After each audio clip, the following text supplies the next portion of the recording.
So yesterday, the Supreme Court sacked the David Mark-led caretaker committee of the ADC. And I'm talking about the Justice Joyce Abdulmalik's judgment. It nullified ADC's National Convention and Congresses and practically gave ownership of the party or leadership of the party to the 37 states chairmen, being the only survivors of the resignation saga and the invalidity of the David Mark-led caretaker committee. Now, I reported this as a big win for Peter Obi. And some people are asking questions.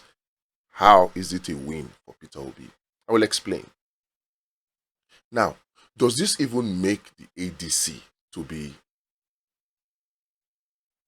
an invalid party for Peter Obi to contest the 2027 election? I'll answer that in a bit. But first of all, let's look at how this court judgment is a big win for Peter Obi.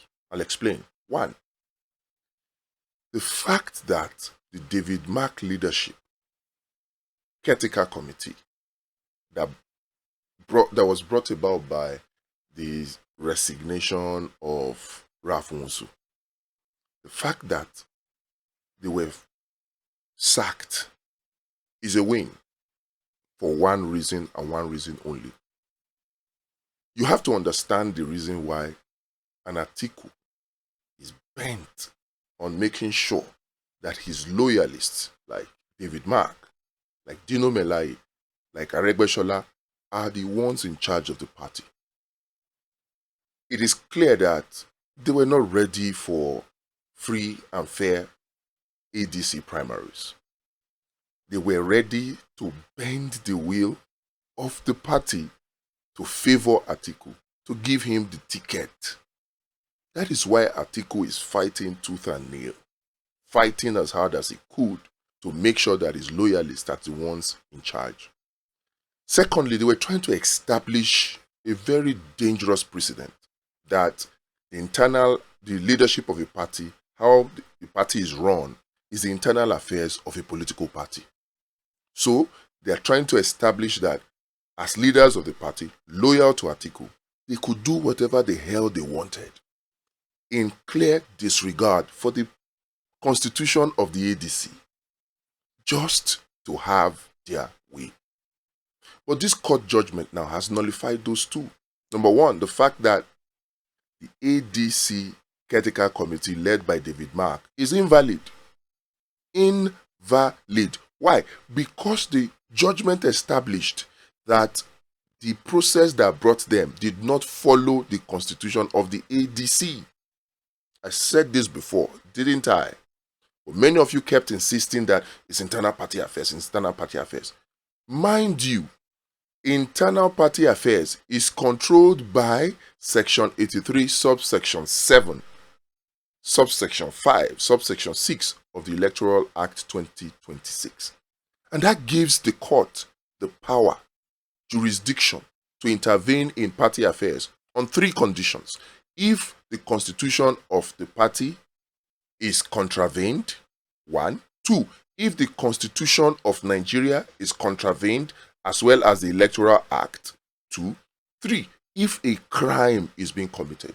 For example, if the leadership of a party is involved in financial malpractice, if the leadership of a party is involved in criminal attack or assault, if the leadership of a party engages in forgery, these are criminal offenses. There are others. So, if the leadership of a party is engaged in any of these three breaches, the Electoral Act 2026, even the Nigerian Constitution, empowers the court to intervene.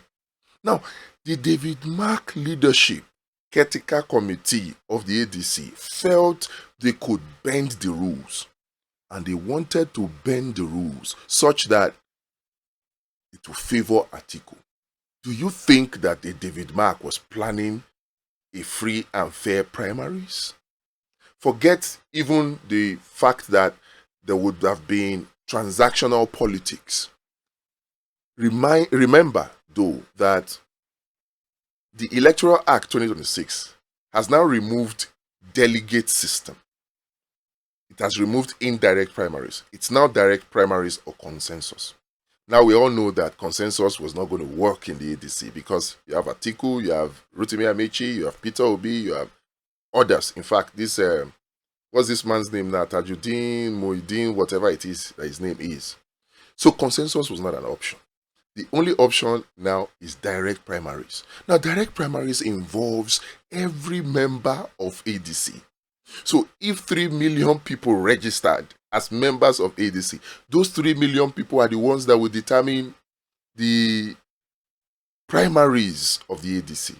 Now, do you think that the David Mark leadership was ready to do the things and leave it open so that all those 3 million or 5 million or even 10 million members of ADC will now come and vote? They wouldn't. Why? Because if that happened, it would be difficult for an Atiku or his henchmen to reach out to 10 million members of ADC to give them money to vote for him.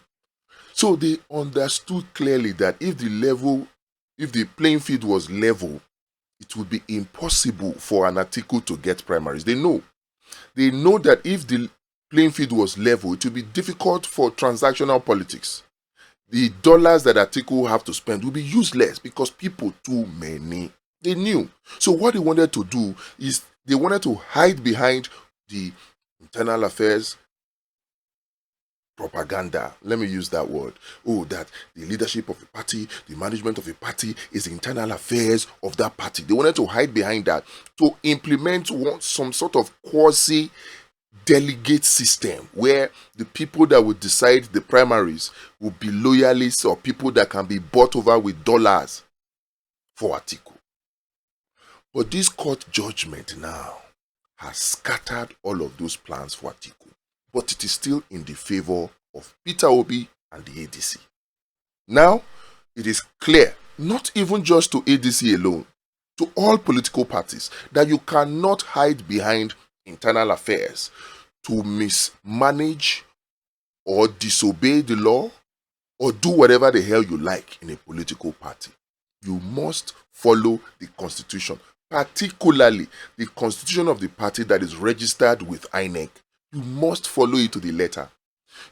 So with this now, say victory.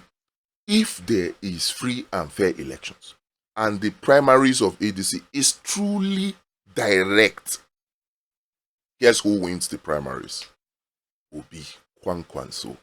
This is what Atiku and David Mark do not want. So you see now why this is a victory, a big win for Peter Obi. Now some of you may say, oh, but they have given leadership of the party to the 37 state chairmen. It's a big win. The 37 state chairmen now are not the loyalists of Atiku. And the 37 state chairmen are now guided by the ruling of the court that they cannot hide behind internal politics. They must follow the constitution of the ADC.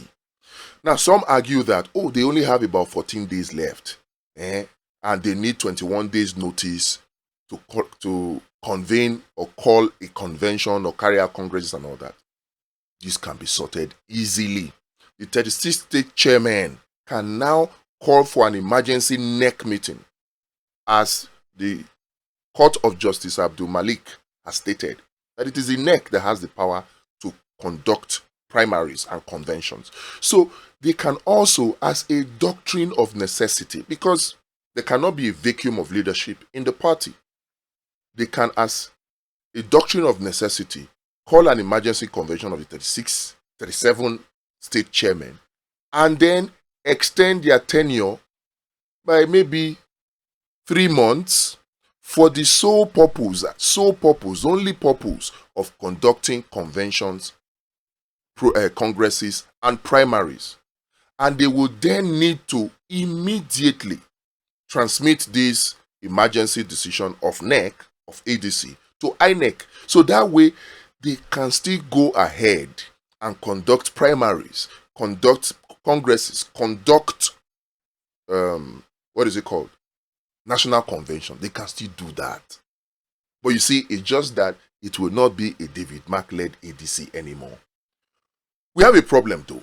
If a David Mark decides to appeal this, then you have another legal battle that will start to run again. Remember, this judgment of Justice Joyce Abdulmalik is different from what David Mark is pursuing at the Supreme Court.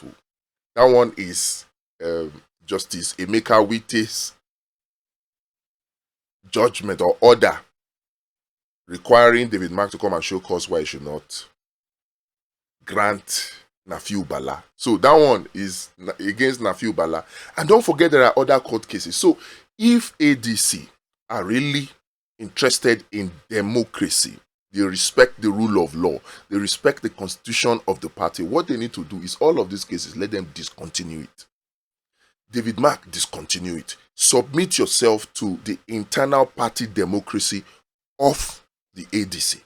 Respect the constitution. Since the 36 state chairmen have been given the powers to go on with the leadership of the party, support them. Make sure that they play by the book. But I know that you, David Mark, and by extension, Atiku, you do not want to play by the rules. So, you might want to appeal this again, but that means you want to just paralyze the ADC and make sure that it is not a usable vehicle for the 2027 election. In which case, the only option that will be left is for Peter Obi to look for another party. But as it is right now, there is still hope in the ADC if the 37 state chairmen are allowed to do the right thing. This is a win for Peter Obi. It is a very, very big win. And it is a win for democracy. And also a warning to other political parties that you cannot hide behind internal affairs to begin to breach your own constitution. And then you now claim the court does not have jurisdiction. You cannot. If you breach your own party or a constitution, and you breached the constitution of the Federal Republic of Nigeria, or you breach the Electoral Act 2026, or you are involved in a crime, in all of those conditions, Section 83, subsection 7 of the Electoral Act empowers the court to have jurisdiction. So, to be forewarned is to be forearmed. Victory for democracy. Peter Obi, take this win. No shaking.